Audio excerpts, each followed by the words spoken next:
Welcome to our YouTube channel Study Area. We are continuing our series of class 11th NCERT Fundamentals of Physical Geography. In previous video, we have covered chapter 2 Origin and Evolution of the Earth, and in this video, we are starting new chapter, that is chapter 3 Interior of the Earth. Chapter शुरू करने से पहले हम देख लें कि इस chapter में हमें कौन कौन से टॉपिक कवर करने हैं. फर्स्ट हम पढ़ेंगे direct sources of information about interior of the अर्थ. हमें इंटीरियर ऑफ द अर्थ के बारे में जो डायरेक्ट सोर्सेज हैं साइंटिस्ट के पास उसके बारे में. फिर पढ़ेंगे इनडायरेक्ट सोर्सेज के बारे में. इनडायरेक्ट सोर्सेज में से ही एक सोर्स होता है सीस्मिक एक्टिविटी या अर्थक्वेक. उसके बारे में हम डिटेल में पढ़ेंगे क्योंकि ये एक इम्पॉर्टेंट सोर्स है. फिर हम पढ़ेंगे स्ट्रक्चर ऑफ अर्थ यानी क्रस्ट मेंटल कोर और इंटीरियर ऑफ द अर्थ के बारे में. फिर कुछ वॉल्केनोज और वॉल्केनिक लैंडफॉर्म, कुछ जो वॉल्केनो द्वारा बनते हैं उनके बारे में पढ़ेंगे. तो शुरू करते हैं sources of information about the interior, यानी इंटीरियर ऑफ द अर्थ के बारे में हमने आज तक जितनी भी स्टडी करी है ह्यूमंस ने, उसके सोर्सेज कौन कौन से हैं.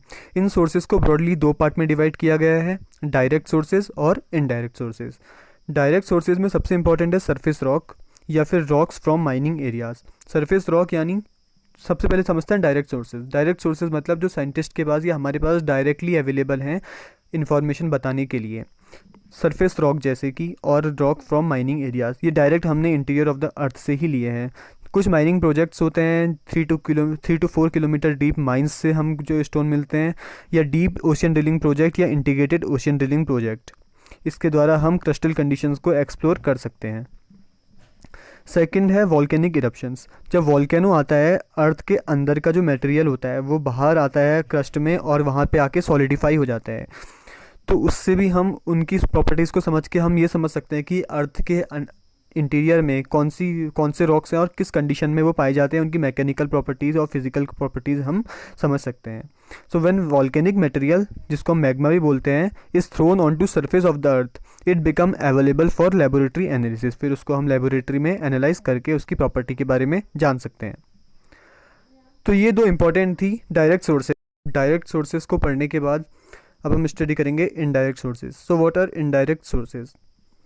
इनडायरेक्ट सोर्सेज में शामिल है analysis of property of matter, यानी हमने माइनिंग एक्टिविटी से जाके देखा है कि जैसे जैसे हम इंटीरियर में जाते हैं अर्थ की, जैसे जैसे डेप्थ बढ़ती है, जितना अंदर हम जाएंगे वैसे ही प्रेशर बढ़ेगा, वैसे ही डेंसिटी बढ़ेगी और वैसे ही टेम्परेचर भी बढ़ेगा. सो temperature, pressure and density increases towards surface of the अर्थ. ये अगर अर्थ का सेंटर है, हम सरफेस से जैसे जैसे अंदर को जाएंगे वैसे ही टेम्परेचर बढ़ता है, प्रेशर भी बढ़ता है और डेंसिटी भी बढ़ती है. तो हम सोचते हैं कि हम बिल्कुल कोर तक तो जा नहीं सकते, तो साइंटिस्ट ये एजम्पशन करते हैं कि पूरा कोर तक ऐसा ही सिस्टम चलेगा और जैसे जो वहाँ पे रॉक पाए जाएंगे उनके टेम्परेचर भी ज़्यादा होगा, वहाँ पे प्रेशर भी ज़्यादा होगा और डेंसिटी भी ज़्यादा होगी. तो इसको हम पॉसिबली रेट ऑफ चेंज भी बोलते हैं. अब है मेटियोर्स. मेटियोर्स क्या होते हैं हमने पढ़ा था पिछली वीडियो में, इस इमेज से हम समझते हैं. यहाँ पे इनर प्लैनेट हैं और यहाँ पर आउटर प्लैनेट हैं. इनर प्लैनेट और आउटर प्लैनेट के बीच में ये छोटे छोटे जो पार्टिकल्स हैं वाइट कलर के आपको देख रहे होंगे, ये बॉडीज़ हैं रॉक्स की, मतलब छोटी छोटी पार्टिकल्स हैं. इसको ही हम मेटियोर्स बोलते हैं. ये मेटियोर्स कभी कभार यानी at times reaches the earth में पहुँचते हैं. हालांकि ये हमें इंटीरियर से नहीं मिले हैं अर्थ के, लेकिन ऐसा माना जाता है कि ये जो सॉलिड बॉडीज़ हैं जिनको मेटियोर्स बोलते हैं, ये सिमिलर मटेरियल से बने हैं जिससे अर्थ बनी है. तो ये जब अर्थ में पहुंचते हैं, इनका लेबोरेटरी एनालिसिस करके हम अर्थ के बारे में अर्थ के इंटीरियर के बारे में एजम्पशन मान सकते हैं, इसलिए ये इनडायरेक्ट सोर्सेज में शामिल हैं. So next important indirect source is gravitational field. Gravitational field जो होता है वो पोल्स में उसका मैग्नीट्यूड ज़्यादा होता है और इक्वेटर में कम होता है रिलेटिवली. तो ऐसा इसलिए होता है कि डिस्टेंस जो होती है सेंटर से लेके सरफेस तक की इक्वेटर में ज़्यादा होती है और पोल्स में वही डिस्टेंस सेंटर से लेके क्रस्ट तक की कम होती है. तो इसलिए ग्रेविटेशनल फील्ड भी हमें पोल्स में ज़्यादा देखने को मिलता है. लेकिन इसके अलावा एक माना जाता है कि जो ग्रेविटेशनल फील्ड का वेरिएशन है पोल्स और इक्वेटर में, वो वेरी करता है ग्रेविटी एनोमली के कारण भी. अभी ग्रेविटी एनोमली क्या होता है? ग्रेविटी एनोमली जो है based on information about distribution of mass of material in the crust of the earth. Earth के क्रस्ट में जो डिस्ट्रीब्यूशन है मास का, यानी जो भी रॉक्स का और मिनरल्स का जो डिस्ट्रीब्यूशन है वो वेरी करता है. यानी जहाँ पोल्स के यहाँ पे अगर ज़्यादा कॉन्सेंट्रेटेड होंगे मटेरियल डेंसिटी ज़्यादा होगी और कॉन्सेंट्रेटेड ज़्यादा होंगे, इसलिए वहाँ पे ग्रेविटेशनल फील्ड ज़्यादा होता है ग्रेविटी एनोमली के अकॉर्डिंगली। और इक्वेटर में जो होगा डिस्ट्रीब्यूशन कॉन्सेंट्रेटेड नहीं होगा, डेंसिटी कम होगी, इसलिए वहाँ पे ग्रेविटेशनल फील्ड भी कम होगा। ग्रेविटेशनल फील्ड के बाद अगला आएगा indirect source magnetic field. Magnetic field से भी हमें इंफॉर्मेशन मिलती है मटेरियल के डिस्ट्रीब्यूशन की। The most important is seismic activity. Seismic activity में क्या होता है, अर्थ के अंदर कहीं पे कोई रॉक के शिफ्ट होने से या शेक होने से, अर्थ जब शेक होती है तो कोई एनर्जी रिलीज़ होती है और वो एनर्जी वेव के फॉर्म में सरफेस की तरफ को ट्रैवल करती है, तो उसको ही हम कहते हैं सीस्मिक वेव्स। अब ये जो सीस्मिक वेव्स हैं, इनकी कैरेक्टरिस्टिक के अकॉर्डिंगली हम अर्थ के इंटीरियर के बारे में, हम उसकी प्रॉपर्टी के बारे में जान सकते हैं, और this is also counted in indirect sources. तो जैसा कि हमने वीडियो की स्टार्टिंग में बोला था, सीस्मिक एक्टिविटी और earthquake is an important feature of indirect sources, an important indirect source, so we will study in deep. Earthquake, जैसे कि हमने बात की, अर्थ के शेक होने के कारण अर्थ के इंटीरियर में कहीं पे कोई एनर्जी रिलीज़ होती है और वो एनर्जी वेव के फॉर्म में ट्रैवल करती है towards surface of the earth. So rocks along a fault tend to move in opposite directions. This causes a release of energy and energy waves travels in all directions. अर्थ के अंदर कहीं पे rocks होती हैं along a fault, ये fault मान लीजिए और क्रैक। तो इसमें क्या होगा, रॉक, ये एक रॉक है, ये एक रॉक है, ये रॉक अपोजिट डायरेक्शन में मूव करेंगी। अपोजिट डायरेक्शन में मूव करेंगी तो कोई एनर्जी रिलीज़ होगी, और जो एनर्जी रिलीज़ होगी वो हर डायरेक्शन में ट्रैवल करेंगी towards surface of the earth. तो यही जहाँ पे points where energy is release, earth के अंदर जहाँ पर एनर्जी रिलीज़ हुई थी उसे हम कहेंगे focus. For example this is earth, यहाँ पर कहीं पे एनर्जी रिलीज़ हुई तो इसको हम बोलेंगे फोकस। और point in the surface nearest to the focus, यानी स्ट्रेट लाइन, अगर हम फोकस से स्ट्रेट लाइन ड्रॉ करेंगे towards crust surface of the earth की तरफ, जो स्ट्रेट लाइन होगी nearest point in the surface of the earth nearer to the focus, उसको हम एपिसेंटर बोलेंगे। यानी एपिसेंटर जो होगा वो सरफेस में होगा और फोकस कहीं इंटीरियर में होगा जहाँ पर एनर्जी रिलीज़ हुई थी।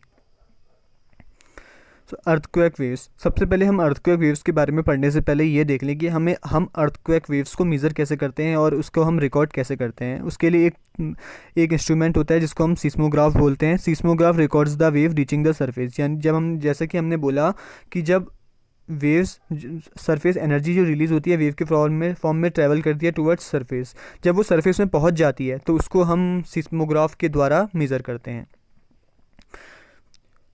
अर्थक्वेक वेव्स दो तरीके की होती हैं, body waves and surface waves.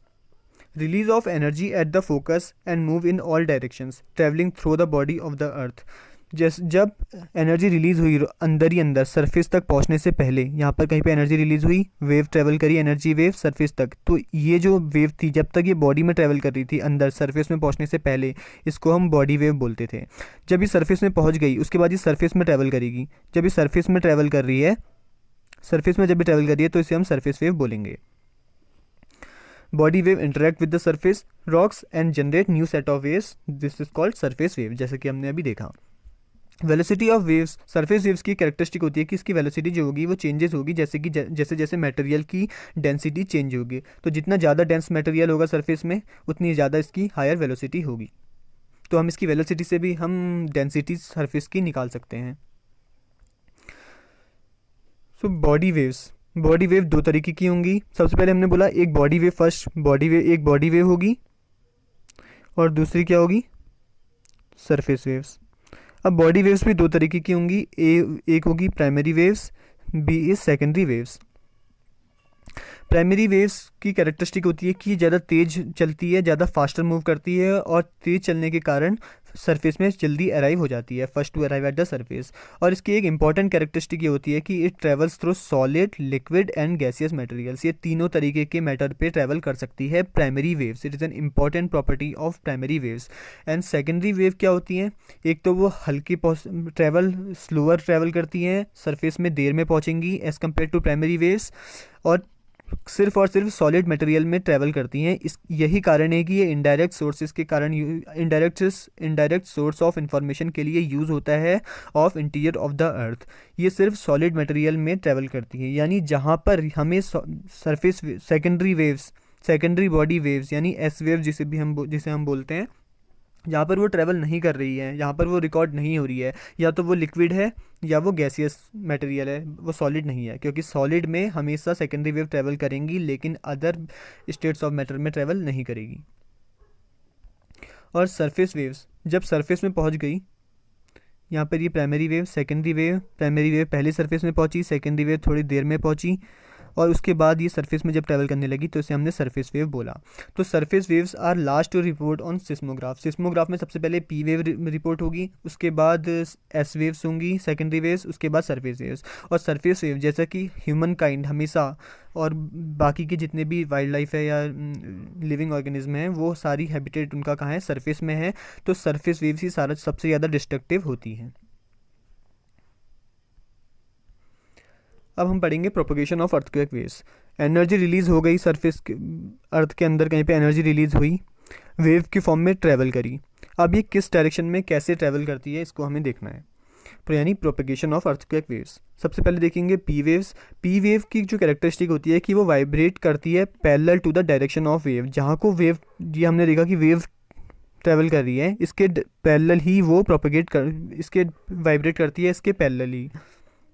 Therefore exert pressure on material in direction of propagation and other three waves vibrate perpendicular to the direction of propagation। इसको हम एक डायग्राम के अकॉर्डिंग देखते हैं।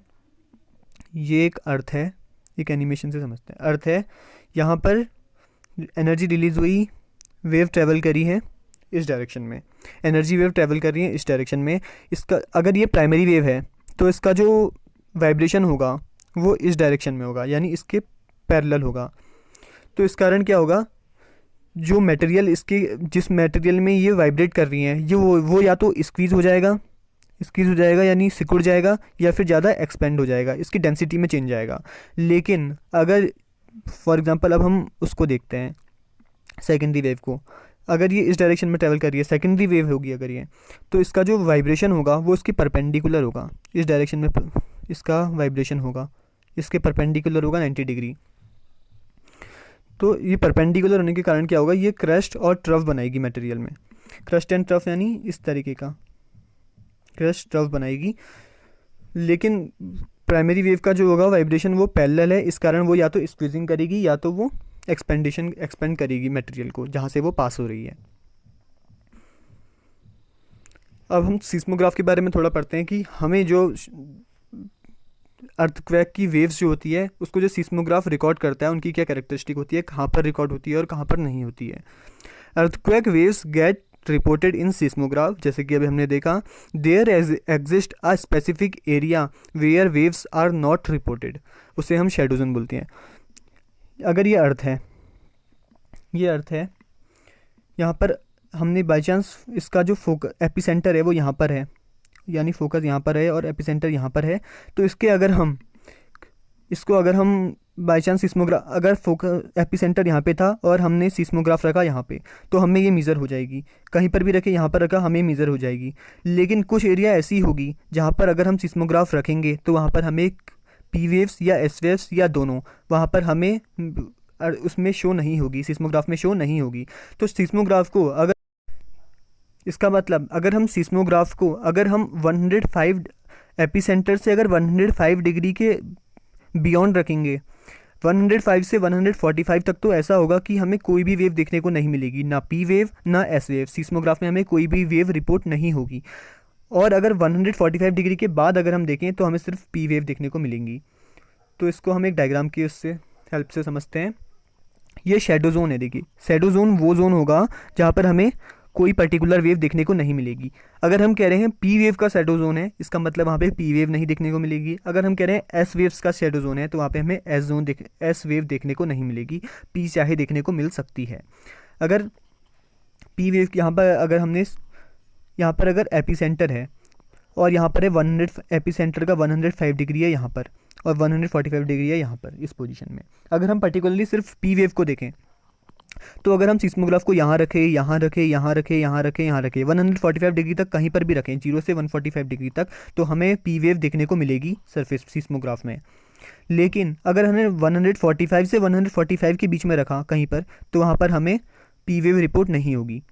और 145 के बियॉन्ड रखा, फिर से 145 के बियॉन्ड रखा, तो हमें फिर से पी वेव देखने को मिलेगी। इसका मतलब जो शेडो जोन है पी वेव का, वो कहाँ पर है, from 105 degree of epicentre to 145 degree. लेकिन एस वेव्स के केस में क्या है, आप इस डायग्राम में देखिए, एस वेव्स के केस में क्या है, अगर एपिसेंटर से 105 डिग्री तक है, जैसा कि वहाँ पर भी था, तो वहाँ तक हमें एस वेव्स रिपोर्ट होगी और पी वेव भी होगी। लेकिन अगर 105 के बियॉन्ड अगर हम देखेंगे, तो वहाँ पर हमें no direct S wave received here, यानी वहाँ पर हमें कोई भी एस वेव देखने को नहीं मिलेगी, चाहे वो 105 से 145 तक हो या 145 के बाद हो। अगर पी वेव्स के केस में क्या था, 105 से 145 तक नहीं दिख रही थी, लेकिन 145 के बाद फिर से रिपोर्ट होना शुरू हो गया था। लेकिन यहाँ पे 105 के बाद हमें बिल्कुल भी एस वेव देखने को नहीं मिलेगी एस वेव्स के केस में। तो इससे हमें क्या पता चलता है, एस वेव का शेडो जोन जो है बड़ा है as compare to P wave के शेडो जोन के मुकाबले, यानी P wave shadow zone is narrower than S wave shadow zone. So जैसे कि हमने बोला, therefore shadow zone of S wave is much larger than P waves. अब हम समझते हैं types of earthquakes. Types of earthquakes में आता है सबसे पहले टेक्टोनिक अर्थक्वेक्स। टेक्टोनिक अर्थक्वेक्स यानी जैसे कि हमने बोला, रॉक्स का अपोजिट डायरेक्शन में या सिमिलर डायरेक्शन में कैसे भी मतलब स्लाइड होना, या और उसके द्वारा एनर्जी का रिलीज होना। So due to sliding of rocks along a fault plane, यानी किसी क्रैक से अपोजिट डायरेक्शन में रॉक्स का मूवमेंट। सेकंड है वॉल्केनिक अर्थक्वेक। वॉल्केनिक अर्थक्वेक यानी confined to areas of active volcanism. जब वॉल्केनो रिलीज होगा तो उस टाइम पे अर्थ शेक होगी, तो ये सिर्फ उन्हीं एरियाज़ में होगा जहाँ पे वॉल्केनो एक्टिव है और बाकी एरियाज़ में नहीं दिखेगा। टेक्टोनिक अर्थक्वेक्स कहीं पर भी देखने को मिल सकता है। Third one is collapse earthquakes. Collapse earthquakes mining areas में होता है। कभी कभार क्या होता है, माइन करा गवर्नमेंट ने, अगर ये अर्थ है यहाँ पर माइन किया और इसकी छत जो है वो खुली रह गई, इसकी जो रूफ थी वो खुली रह गई, अब ये कोलैप्स हो गई किसी कारण से, ये जो है इसके नीचे मिट्टी भर गई या कुछ हो गया, तो ये इसके कारण जो कोलैप्स हो रहा है, इसके कारण जो अर्थक्वेक आता है रूप्स ऑफ अंडरग्राउंड माइंस के कोलैप्स के द्वारा, उसको हम कोलैप्स अर्थक्वेक बोलते हैं। Fourth one is explosion earthquakes. ये जो है ह्यूमन काइंड के द्वारा होता है। इसमें क्या है कि न्यूक्लियर बम, परमाणु बम, जैसे कि हम देखते हैं केमिकल डिवाइस और न्यूक्लियर डिवाइस, इसके एक्सप्लोजन के कारण जो अर्थ में शेक आएगा, शेक तो किसी भी तरीके का हो, उसे हम अर्थक्वेक में ही शामिल करेंगे। अगर ये किसी न्यूक्लियर डिवाइस या केमिकल डिवाइस के एक्सप्लोजन के कारण हो रहा है तो उसे हम एक्सप्लोजन अर्थक्वेक कहते हैं। बाकी तीन तो जो थे हम उसको नेचुरल में काउंट कर सकते थे। हालांकि माइनिंग भी एक हद तक, कोलैप्स भी एक हद तक ह्यूमन काइंड के लिए ही, ह्यूमन काइंड इसके लिए रिस्पॉन्सिबल है, but explosion earthquake is exclusively depends on human kind. अब देखते हैं अर्थक्वेक को मेज़र कैसे करते हैं और इसके लिए कौन कौन सी स्केल बनी हुई है। दो स्केल हैं अर्थक्वेक को मेज़र करने के लिए। First one is Richter scale and second one is intensity scale. Richter scale को हम मैग्नीट्यूड स्केल भी कहते हैं। मैग्नीट्यूड स्केल इसको हम इसलिए कहते हैं क्योंकि ये मैग्नीट्यूड बताता है किसका, एनर्जी का। जो एनर्जी हमने बोला कि रिलीज़ हो रही है और फिर ट्रैवल कर रही है वेव के फॉर्म में, तो वो एनर्जी कितनी रिलीज़ हुई और सिस्मोग्राफ में कितनी रिपोर्ट हुई, उसको हम कहते हैं रिश्टर स्केल। तो इसका जो स्केल है वो 0 से 10 तक की मानी गई है और आमतौर पर हम इसी से अर्थक्वेक को मेज़र करते हैं। जितना ज़्यादा इसकी मैग्नीट्यूड होगा, यानी 0 से 5 से जितना ऊपर को जाएगा, उतना ज़्यादा ही डिवास्टेटिंग, उतना ही ज़्यादा स्ट्रॉन्ग अर्थक्वेक होगा। Second one is intensity scale. इसको मर्केली ने जो है इन्वेंट किया था, इसलिए इसको मर्केली स्केल भी बोलते हैं। ये क्या मेज़र करता है, ये विजिबल डैमेज, यानी अर्थक्वेक से डैमेज कितना हुआ है, कि उस पर्टिकुलर इवेंट से या अर्थक्वेक से कितना डैमेज हुआ है, उसकी इंटेंसिटी को ये बताता है, इसलिए इसको इंटेंसिटी स्केल बोलते हैं। इसके जो स्केल है वो 1 से 12 तक है, 1 to 12। जितना ज़्यादा सेम इसमें भी है, अगर जितना ज़्यादा इसका मैग्नीट्यूड होगा, सॉरी फॉर एग्जांपल 5, 6, 7, 8, 9, 12 तक जितना नज़दीक जाएगा, जितना ऊपर जाएगा, उतनी ही ज़्यादा इंटेंसिटी होगी, उतना ज़्यादा डैमेज होगा। तो ये थी दो इंपॉर्टेंट स्केल फॉर म्यूजिक। अब हम देखते हैं कुछ इंपॉर्टेंट कॉन्सेप्ट सुनामी के बारे में। सुनामी, जैसे कि आपने टर्म पहले भी सुना होगा, तो सुनामी क्या है? अगर किसी अर्थक्वेक का एपिसेंटर ओशियनिक वाटर के अंदर है, यानी ओशियनिक क्रस्ट में है, तो उसके कारण जो एनर्जी रिलीज होगी, अर्थ शेक होगी, तो ओशियनिक वाटर बहुत तेज वेव्स में ट्रैवल करेगा, तो उसके कारण जो डिवास्टेटिंग इफेक्ट होंगे उसको हम सुनामी बोलते हैं। तो अगर सुनामी तभी होगी जबकि एपिसेंटर जो होगा किसी अर्थक्वेक का वो ओशियनिक वाटर के अंदर होगा. So effects of tsunami would occur only if the epicentre of the tremor is below the oceanic water. Tsunami are waves generated by the tremors and not an earthquake in itself. जैसे कि अभी हमने बोला था कि tsunami जो है वो किसी एपिसेंटर का, किसी अर्थक्वेक के एपिसेंटर का ओशियनिक वाटर के अंदर होने के कारण जो वेव जनरेट होंगी सुनामी की, सॉरी ओशियनिक वाटर की, जो बहुत तेज़ तेज़ वेव्स जो जनरेट होंगी, उन वेव्स को हम सुनामी बोलेंगे ओशियनिक वाटर की, ना कि अर्थक्वेक को. So tsunami is not an earthquake in itself, बल्कि सुनामी क्या है, वेव्स हैं जो ट्रेमर द्वारा जनरेट होती हैं, जबकि एपिसेंटर किसी अर्थक्वेक का ओशियनिक वाटर के अंदर होता है. So quakes of high magnitude that is 8+ are quite rare. 8+ जो अगर रिश्टर स्केल की बात हो रही है यहाँ पर, अगर रिश्टर स्केल में जिसको हम 0 से लेकर 10 तक मेज़र करते हैं, उसमें अगर 8 से ऊपर के अगर कोई क्वैक्स आ रहे हैं, अर्थक्वेक्स आ रहे हैं, तो वो क्वाइट रेयर होते हैं और उनका मैग्नीट्यूड बहुत ज़्यादा होता है. जैसे कि अभी हमने बोला, जितना ज़्यादा मैग्नीट्यूड, जितना ज़्यादा रिश्टर स्केल में वैल्यू होगी, उतना ज़्यादा अर्थक्वेक का मैग्नीट्यूड होगा. तो इस वीडियो में फ़िलहाल बस इतना ही. अभी हम देखते हैं इस चैप्टर में हमने कौन कौन से टॉपिक कवर कर लिए हैं. Direct sources of information we have covered, indirect sources of information we have covered, and indirect sources में सबसे important earthquake and seismic activity हमने कंप्लीट कर ली है. तो इस चैप्टर में अब 2 टॉपिक बचे हैं. स्ट्रक्चर ऑफ द अर्थ, इसमें हम क्रस्ट, मेंटल और कोर के बारे में पढ़ेंगे, अर्थ के स्ट्रक्चर के बारे में पढ़ेंगे, और वॉल्केनोज और उसके द्वारा बनाए जाने वाले कुछ लैंडफॉर्म्स के बारे में पढ़ेंगे. इसको हम अगली वीडियो में कंटिन्यू करेंगे. तो वीडियो अच्छी लगी हो तो लाइक कीजिए, शेयर कीजिए और हमारे चैनल स्टडी एरिया को सब्सक्राइब कीजिए. और कोई डाउट हो तो कमेंट सेक्शन में पूछिए.